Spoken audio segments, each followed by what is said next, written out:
Americans, another friend subscribers around the world.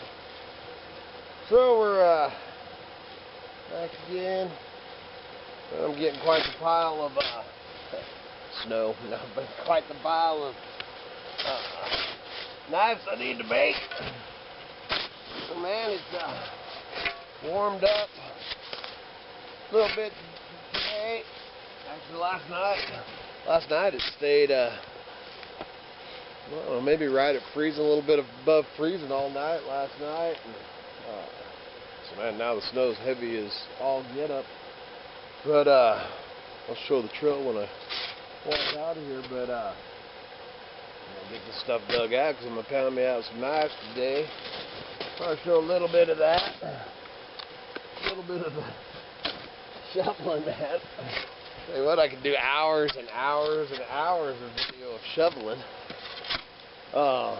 Still snowed in at this point, but now that this is melted a little bit, we're gonna good morning, Nicholas. We're gonna go out and spend a little time trying to dig out the the pickup out there. They did finally come by with the snow plow yesterday. Plowed the county road. I don't know if I haven't heard them today. Let's see about that.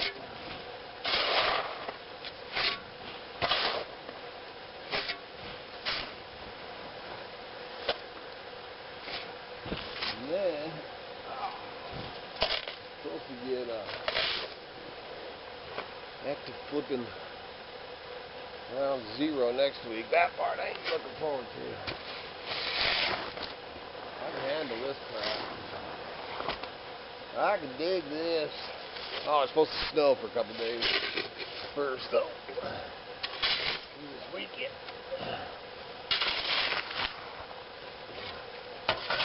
Holy smokes, man, I see metal. Woo, man, look at my tools, it's so cold. Frost on them. So, I guess I'll show you this trail. I'll come back out here. So, man, I don't think you want to sit here and watch me shovel and shovel and shovel. Alright, so the camera got so cold it shut down. It ain't that bad out here, man.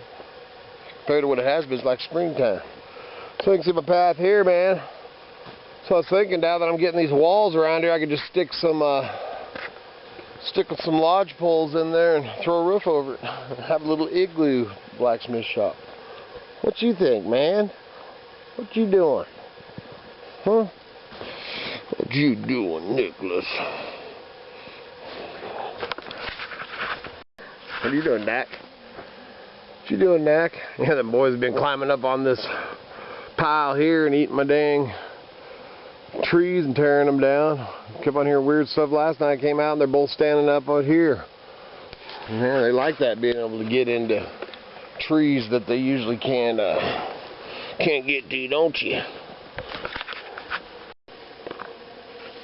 Alright, so I came in to take a break from that digging out. I got the forge and everything dug out, so I'll do a video out there. And we went out actually trying to dig our truck out, and Miss Katie Jo, because we're still snowed in at this point, Miss Katie Jo met us out at the truck. She can get up in there. We just gotta get out of this hole now. But brought me some ice melt and brought our melt. And then my friend, from a viewer and friend, The Wildlife and Outdoorsman's blog, check his out. He told me that he wrote a book about a story that takes place in Idaho, and asked me if I wanted one, and heck yeah, I want one. So he just sent me out one. And then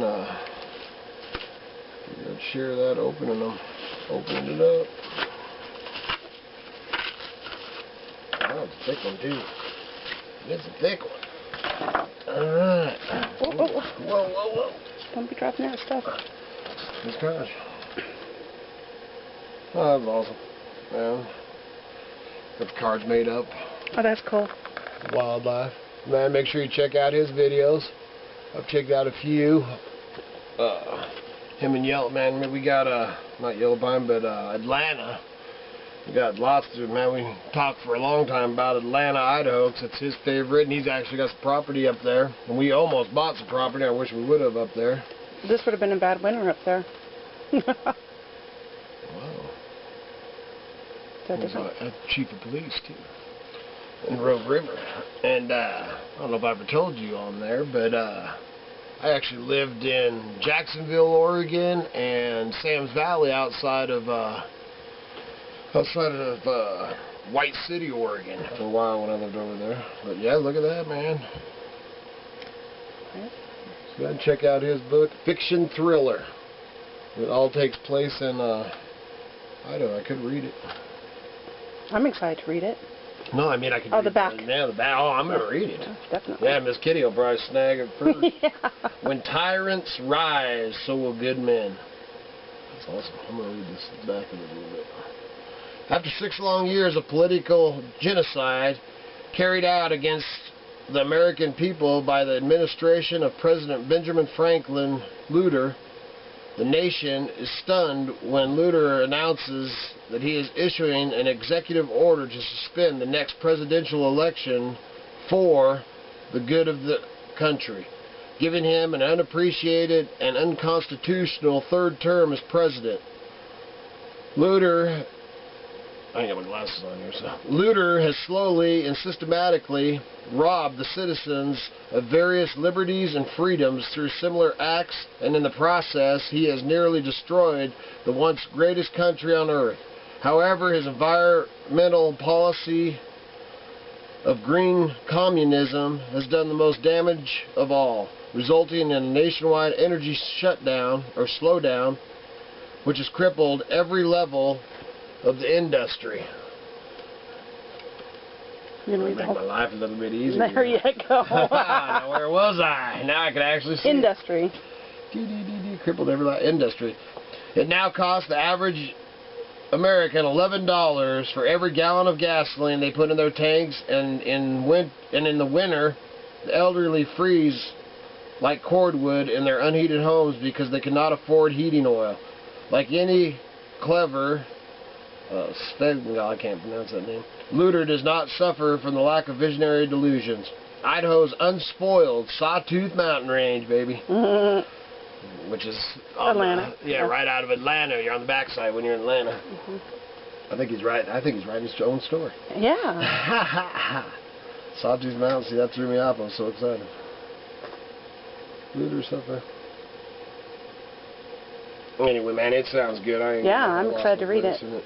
Man, so make sure you check out his, I'm impressed, man. Yeah. Well, with the amount of time that he spends there in Atlanta, awesome. There's got to be, like, references to landmarks and some really descriptive... I should read. I'm sure you can get online and look at his I'm excited. thing, but, man, definitely, check that out. I wonder if he talks about Kenneth Lewis. Hot springs up there. Yeah, he might talk about the Moon Dipper hot springs up there, man. My favorite. Yeah. Thank you, man. Thank you. That's awesome. We'll read it, and man, it sounds good. Sounds like right up our alley, and that's even signed, man. To my good friends, Kevin and Miss Kitty, who I share the dreams of Idaho with. Oh, that's Thank awesome. you, my friend. That's awesome. Okay, so I just had to jump in here real quick. Couldn't help myself. Had to share. Chapter 1, the Boise National Forest, Idaho. Shimmerhorn Mountain jutted from the river valley floor like the largest razor-sharp tooth in the gaping jaws of some gigantic prehistoric shark. That's Sawtooth Mountain Range, baby. Glad to share that. That's so cool.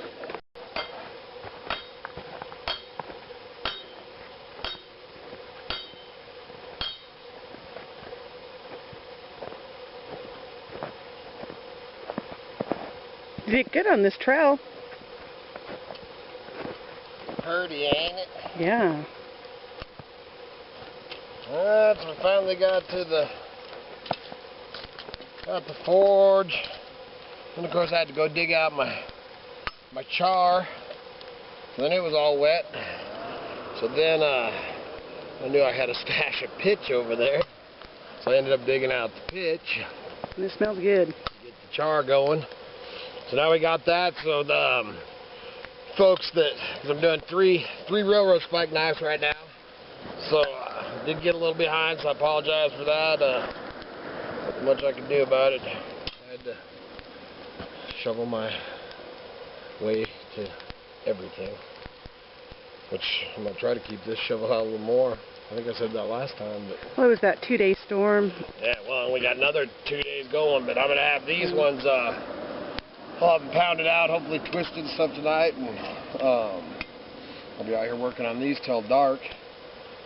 And get those, so your knives will be on the way. Anybody else that wants to order one, you know, I'll probably fire the forge up because I want to do that Ford knife and liver eater, but I probably won't do those till I get these. Well, I'm going to get these finished up because these were already bought and paid for. So, you know, you guys got priority, and then I'm going to do the liver eater, the Ford knife, and any more railroad spike knives. And I did want to say, congratulations to our Mr. President Trump. You know, I don't get too political, you know. I don't think it's anybody's business who or what I voted for or anything like that. But I do think that now that he's president, you know, whether it be him or whoever, that we should all stand behind, you know, whoever it is. I mean, I wasn't a big Obama fan, but, you know, I sure we didn't wish any bad stuff, you know, to happen, because if it did, then it happens to all of us. Mm-hmm. So, I mean, I think we all need to stand behind Trump. Man, I hope and pray that he turns out to be the greatest president since Teddy Roosevelt. Yeah. In my book, Teddy Roosevelt was one of the best ever. Better than Lincoln in my book. But anyways, that's enough of that crap. I just wanted to say congratulations because it was the day. I mean, it's been on, still on TV. I ain't sitting in there watching them walk down the street or nothing, but I did want to say too, it's not just the knives I got behind on, but all shipping. So yeah, the last 2 days is really a whole blanket apology yep. to everyone. Yeah, we're kind of a few days long, you know, which we usually do a 3 business day thing, and man, this snowstorm, and like I said, we got today. Look at that over there. Right I know, it is pretty. Man, it is beautiful. It makes you want to smile. Yeah. It's actually pretty warm out here right now, and then tomorrow it's supposed to snow during the day? No, that's Sunday. Okay. Sunday, Monday. Yeah, Sunday, Monday, a big storm supposed to hit. And man, somebody was telling us that, I think it was one of the kids that heard that this one that they're expecting, was that the store in town, they were saying, told Tim that they're expecting it to be a bigger storm than the last one. And the last one gave us almost 2 feet. Yeah. Man, I hope not. Me too. I don't listen to everybody. I just get up and Yeah. it is what it is. You get up and say, oh man, I got a lot of snow to shovel. And that's the other thing I do after I get these knives and them other 2 timed out is, this ain't too bad. No. I got a broke out window in the back of this camper, and now it's dumping in on my No good. stuff. But anyway, so I think that's about enough for this. Is there something else that I missed out here, Miss Kitty? Thank you again for that book. Yes. I almost lost my wife for hours. I went in there, and what's she doing? She's sitting in her chair. She's sitting there. I got packing to do. I got She's actually cooking me a sandwich at the same time, but she's in there. She's already. I guess she's reading it first. I told her we could read it to each other.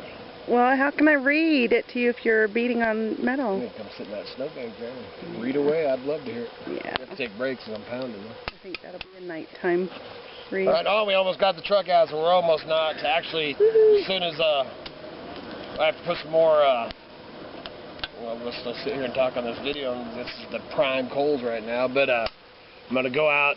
Katie Jo dropped me off that ice melt, so I'm going to go see if I can pop that out, and then we won't be, snowed in. Yeah. When I said snowed in, I didn't mean we were like snowed in, couldn't get out of my dang cabin. It was far enough to build my doors with a cover over it so I can get out of my dang cabin. But, no, just the truck was in quite the hole, so we spent quite a while out there digging that out. And somebody yesterday, what was that guy whose handle said that? Said I should get you out there. Oh. Let me tell you what, Miss Kitty is always right by my side, no matter how crappy of a job. Yep. Other than I haven't had her out here blacksmithing, so I tried once to pound, and it didn't. I mean, ring your bell? Yeah. Well, no, it just didn't. I didn't have enough power to flatten the metal. Yeah. Now he may have cleared this path, but I cleared a path She too. did, all the way out to the firewood. All right, so you guys all have a wonderful day. Oh, and I guess like old Bob says, and he told me to make sure if I use his thing to mention, so man, make sure you go to cheaper than dirt. Ha ha! Doing it cheap.